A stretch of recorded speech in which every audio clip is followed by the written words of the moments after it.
Hello princesses! Today I'm going to be doing a quick little fashion video based on a personality test. So this is a theme suggested by Yesstyle, which I thought was quite interesting because when I did the personality test I was like, okay, that does match up with the clothing that I would buy. So I was like, okay, we'll give it a go.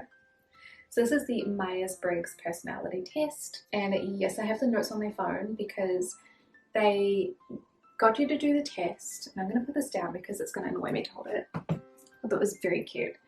They got you to do the test and then they linked to another website and that told you what your test meant that you should dress as, and I thought it was really funny.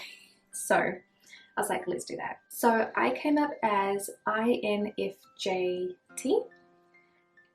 Cannot remember what they stand for, so if I remember I will put it somewhere, but don't hold breath because I usually forget. And the hilarious thing is that what they categorized for the clothing I thought was actually like so accurate. So I was like, okay, this will be fun. So for the ENFJs and INFJs, we want a look that captures our creative personality but still appears appropriate and classic. Often drawn to romantic and striking outfits, but they may make the mistake of buying clothes that they love the appearance wise, only later to find out that they're uncomfortable or don't fit as what they like. These types are likely to dress in classic or romantic styles, but with accents that symbolize something important to them. For example, they might wear a basic black dress, but pair it with an unusual gemstone earring, or for me, like pink and bows. When they're home alone, they tend to prefer comfy clothes, caring very little to what their appearance actually is. Oversized sweaters, sweatpants, and hoodies are a favorite for home life. And I was like, okay, that pretty much hits all of the marks for me personally. So for this video, I wanted to buy a few things that have been on my wish list that I liked the look of but weren't sure about the fit because that fits in. And then also pajamas. So the first thing is this dress, and this is on the list. It's been on my wish list for a while because I really love the burgundy color, but I wasn't sure about the fit because there are no reviews, and I think it's a one size or there was like sketchy sizing, and it's pretty sketchy. Like the neckline is teeny tiny, like this little square. It looks very oversized on the model, and for me it is very tight. The elastic comes like right up underneath, which is not particularly the look because my waist is down here, but it's not quite long enough to quite get to the waist because that looks a lot better. The sleeves are fairly cute. They come all the way down and they are a little bit baggy, which is nice. This did need a really good steam as well before wearing because it was so wrinkly. But the material looked like it would be really soft and kind of like fuzzy like a sweater. This is not. This is kind of like a standard like stretchy viscose. So while it does fit, I think it doesn't look very good. I do, however, like the skirt. The skirt itself is quite cute. It's very like well structured. It's not too wide. It's not a full circle skirt.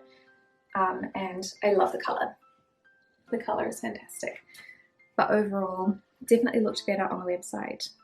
The next thing that I got to go with this dress is this cute little bag. Again, has been on my wish list for a while, and all of the comments said that it was smaller than you'd think.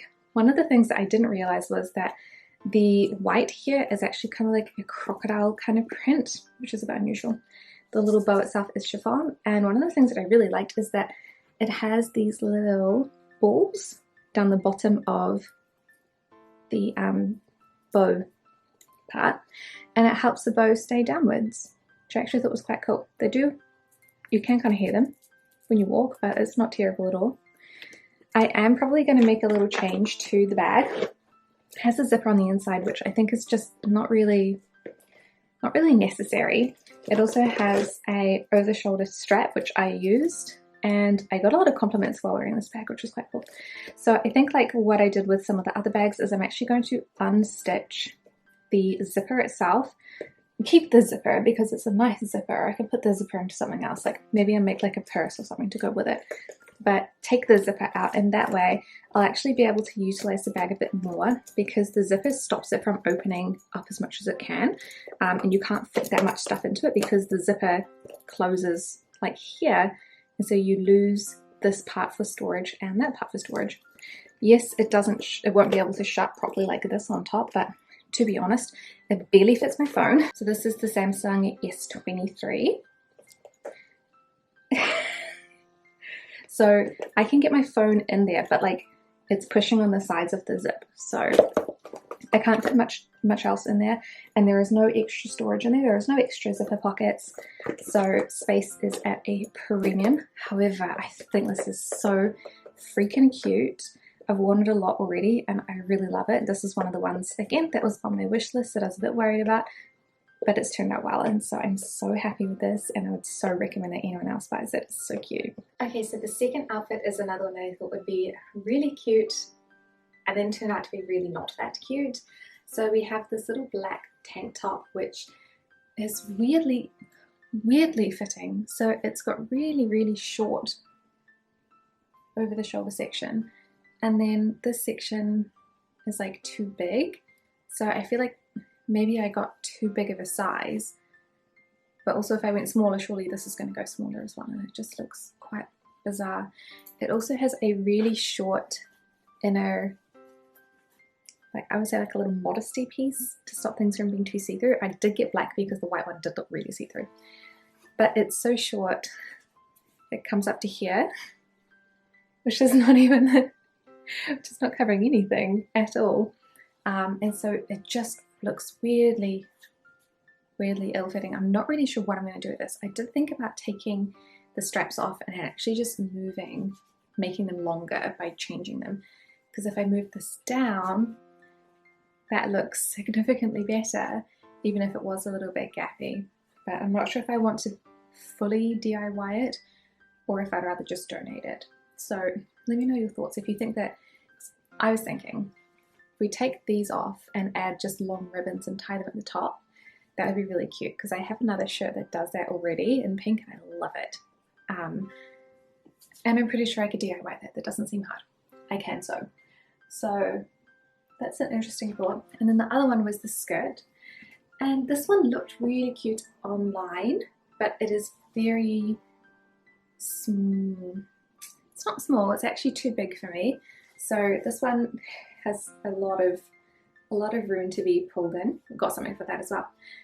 But it's very thin, and I don't particularly love the pattern on it. I thought I would like the pattern. I thought it would be quite nice, but I don't like that. So you can definitely see where the tank top is sitting here, which is not so good. And it does have a nice split, which I've lost it. It's on this leg, which actually looks quite nice. On this one, it's a little bit long, but it doesn't look so odd. And so the little thing that I've got to help with the baggy skirt are these little bears. So they look like this. So this one has a little opening, and then this one has like a little hook, and they have pins on the back. So you pin them to the skirt or the pants and then click them together like that, and they'll look like they're holding hands, which I'm going to drop them if I do this. Funnily enough, they actually match my fingernails almost perfectly. That was not intentional. So they look like that, and they should hold the skirt together. So I'm going to use a slightly lower camera because I can't be bothered moving this one back and forward. And we're going to see if we can do that. And I will show you on the second camera. Okay, and now we are into the pajama section, which I love. So these are the first set, which I do not love, which I thought I would really like, so I'm a bit sad about it. And these are the strawberry print pajamas. The print is really cute. The base color is a really lovely pink as well. I think it looks really nice. But they're really tight. I didn't think that they're like a stretch jersey kind of material. I didn't think that they would be that kind of material. I thought they were actually kind of like a more stiff, like linen-ish type of fabric. So I'm a bit disappointed. They are finished awfully. Like, what is this seam? That's horrendous. That is atrocious. What is that? And then the pants themselves, oh my god. I will take them off when I put on the next set to show you. They're like the smallest little like bike pants. There is nothing to them. They are kind of awful. So I'm not a fan. I think that these would fit way nicer on just someone who's a bit smaller. But for me, it is a solid no, because they do not look flattering. It's a no. Like, please.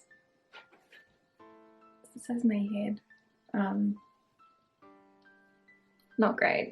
The next one is this Victorian haunting gown. I most definitely look like I'm gonna go haunt my flatmates in the middle of the night, but it is so cozy. It is so cute. I kind of love it. It also feels really, really, really nice. Like, it's a very soft fabric, like ridiculously soft. There are a few loose threads, I've just noticed, but I've actually worn this a few times and I really like it. It's sitting a bit funny. I think it's because of the bra that I'm wearing. I'm wearing a strapless bra, but it's really cute and it's an okay length. It is a little bit short, but I think it's adorable. Plus it feels nice, which is a bonus. I also grabbed a face mask to go with it for sleeping, and I'm not going to put this on because I'm wearing makeup and glasses, but it is the most beautiful pink silk. It works really well unless you're going through full sunlight, because it's obviously pink silk and it's not going to block out much. But for like those little annoying lights at night, or like if you're on a plane, I think you'd be okay. But it feels really beautiful and soft on my face, and I really love it. I think it's really cute. It's the perfect color. Like with this, just excellent.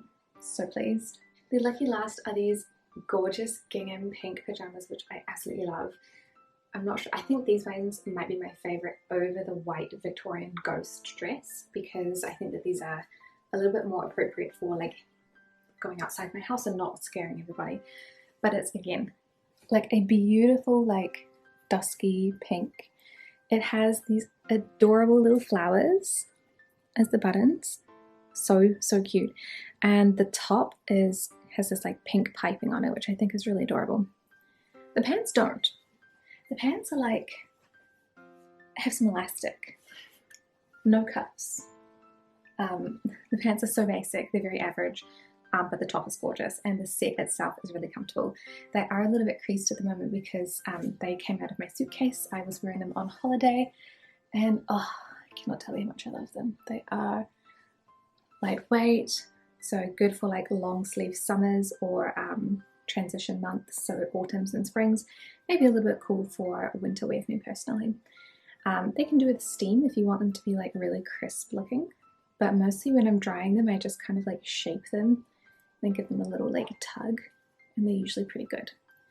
But they're so comfy, so cute. I would say probably my favorite thing, that or the bag.